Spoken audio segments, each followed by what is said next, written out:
Assalamu alaikum everyone. Welcome back to SR Academy. In today's video, we are going to discuss about ribosomes. So ribosomes भी एक बहुत important organelle है within the cell. It's among the smallest organelle present within the cell और बहुत ही vital function perform कर रहा होता है ये within the cell. तो हमने अपनी प्रीवियस वीडियोस में प्रोटीन सिंथेसिस का बहुत मेन रोल डिस्कस किया है, बहुत सारे ऑर्गेनल्स के साथ, आरईआर के साथ देखा, गोल्जी अपैरेटस के साथ देखा। तो उसी प्रोटीन सिंथेसिस में हमारे पास राइबोसोम्स का मेजर रोल होता है, जो कि अब हम इस वीडियो के अंदर डिस्कस करेंगे, इस पूरा प्रॉपर ऑर्गेनल को, इसका स्ट्रक्चर और सारी चीजें। तो बेसिकली राइबोसोम्स हैं क्या?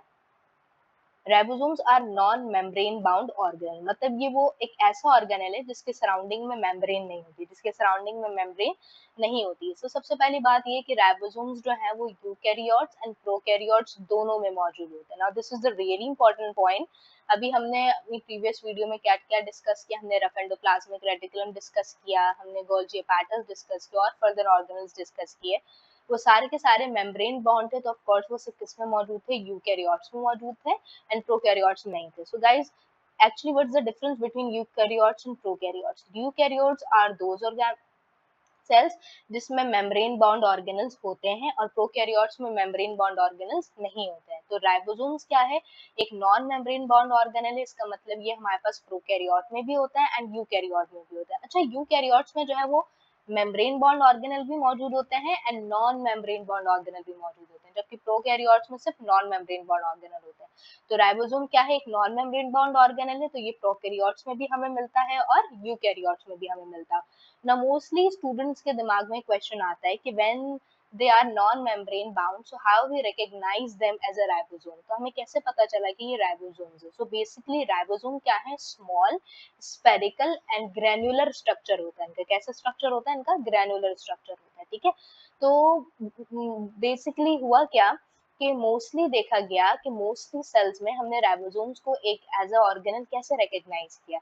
तो राइबोसोम्स को जितने भी हमने सेल्स में देखा तो हमें बहुत सारी चीजें कॉमन मिली। क्या मिली कॉमन? कि देवर कंसिस्टेंट, इनकी जो है एक कंसिस्टेंट शेप थी, कंसिस्टेंट इनका साइज था, एक डिफाइंड स्ट्रक्चर था और एक स्पेसिफिक लोकेशंस पे मौजूद थे ये विद इन द सेल, और सारे के सारे सेल्स के अंदर मौजूद थे, जिसकी वजह से it we got it as a suggestion कि शायद इनका क्या हो सकता है, कोई स्पेसिफिक फंक्शन हो विद इन द सेल जो ये परफॉर्म करे। किसकी वजह से?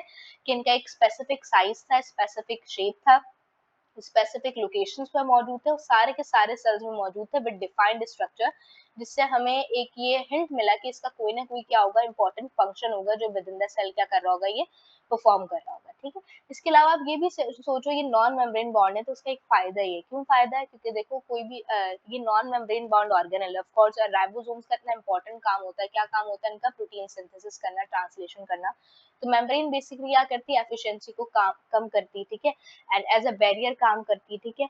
तो बैरियर काम करती है, एफिशिएंसी को कम करती है। तो बेसिकली राइबोसोम्स में मेम्ब्रेन ना होने की वजह से ribosomes are always open for protein synthesis without any barrier, fast and efficiently क्या हो सके, प्रोटीन सिंथेसिस हो सके। तो ये एक अच्छा बेनिफिट है मेम्ब्रेन लेस होने का, कि मेम्ब्रेन की प्रेजेंस ना होने की वजह से होता क्या है कि राइबोसोम्स हमेशा ओपन रहते हैं, फास्ट रहते हैं, efficient and always ready for translations में ना कोई मेम्ब्रेन प्रोटीन्स की जरूरत पड़ेगी, फिर ना चैनल्स चाहिए, ना कैरियर प्रोटीन्स चाहिए। तो सिंपली क्या हो सकता है? इजीली ट्रांसलेशन हो सकती है विदाउट एनी हिंड्रेंस। दूसरी बात ये कि ribosomes are synthesised in by nucleolus. Ribosomes को कौन सिंथेसाइज कर रहा होता है? न्यूक्लियोलस। इस पॉइंट का भी हम देखते हैं, इससे पहले हम ये देख लेते हैं कि राइबोसोम्स मिलके किससे बने होते हैं।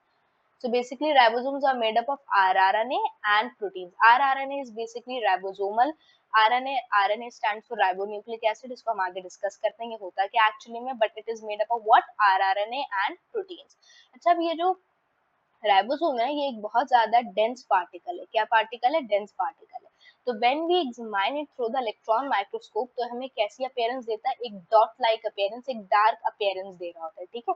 इन the specific locations like rough RER में, साइटोप्लाज्म में हमें क्या दे रहा होता है? एक डार्क अपीयरेंस दे रहा होता है। डार्क अपीयरेंस की वजह यह है कि basically ribosomes consist of highly dense rRNA molecules and protein molecules, जिसकी वजह से जब इलेक्ट्रॉन्स इसमें से ट्रांसफर होते हैं, ट्रांसमिट होते हैं, तो मोस्टली इलेक्ट्रॉन्स या तो स्कैटर हो जाते हैं या तो एब्जॉर्ब हो जाते हैं, जिसकी वजह से इलेक्ट्रॉन डेंस एरिया बन जाता है कौन से? राइबोसोम्स, और हमें ये डार्क अपीयरेंस देते हैं इन दी इलेक्ट्रॉन माइक्रोस्कोप, ठीक है।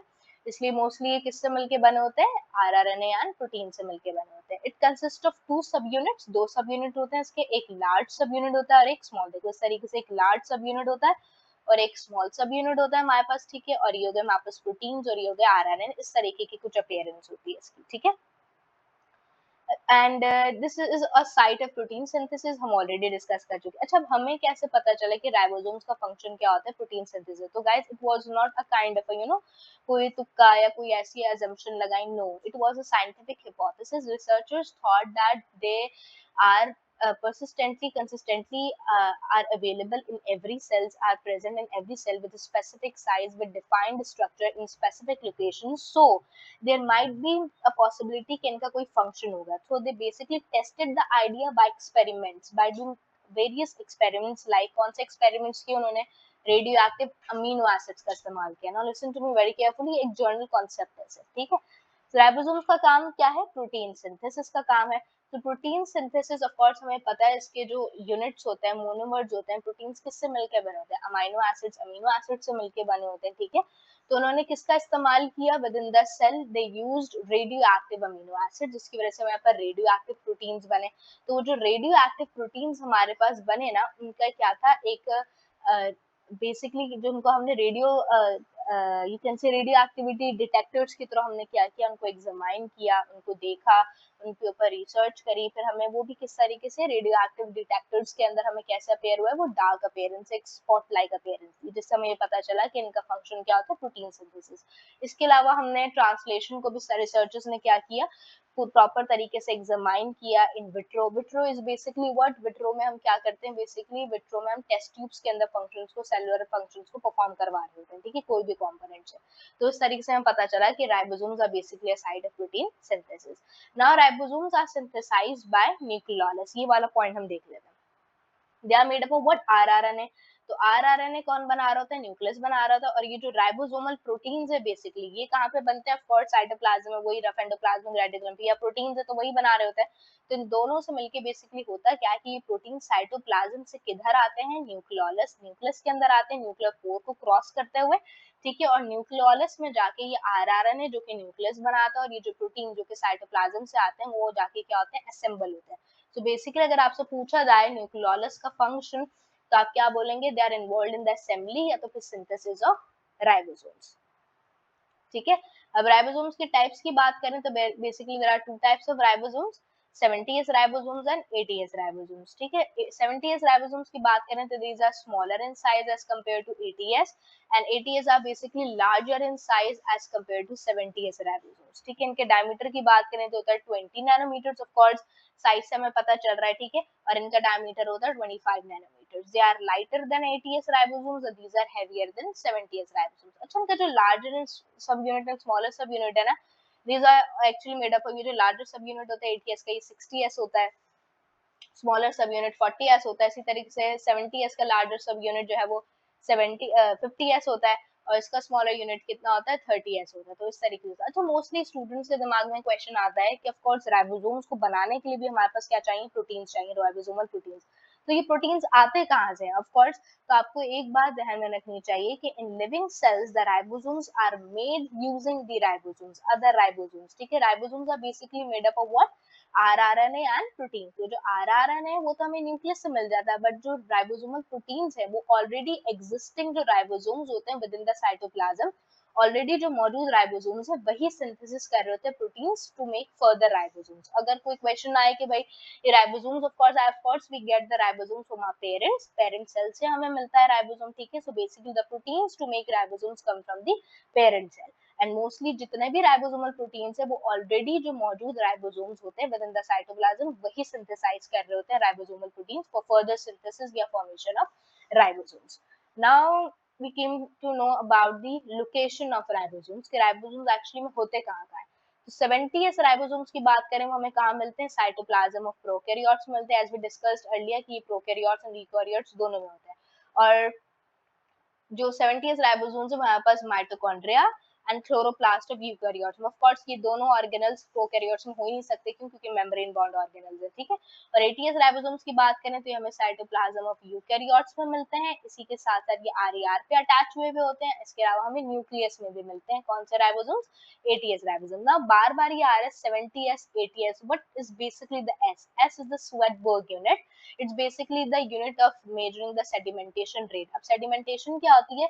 मैंने शुरू में डिस्कस किया कि how quickly a particle in a solution settles to the bottom in a centrifuge. Centrifuge क्या होता है? Basically centrifuge शुरू में जब देखो हमारे पास इलेक्ट्रॉन माइक्रोस्कोप भी नहीं था, तो सेंट्रीफ्यूगन टेक्निक, सेल फ्रैक्शनेशन टेक्निक इस्तेमाल की जाती थी सेलुलर कंपोनेंट्स को सेपरेट करने के लिए, जिसमें सेलुलर कंपोनेंट्स को हायर स्पीड पे क्या किया जाता था? स्पिन किया जाता था, जिसकी वजह से वो components according to size and mass जो हैवियर होते थे वो नीचे जाके बॉटम पे फास्टली सेटल अप हो जाते थे, ठीक है।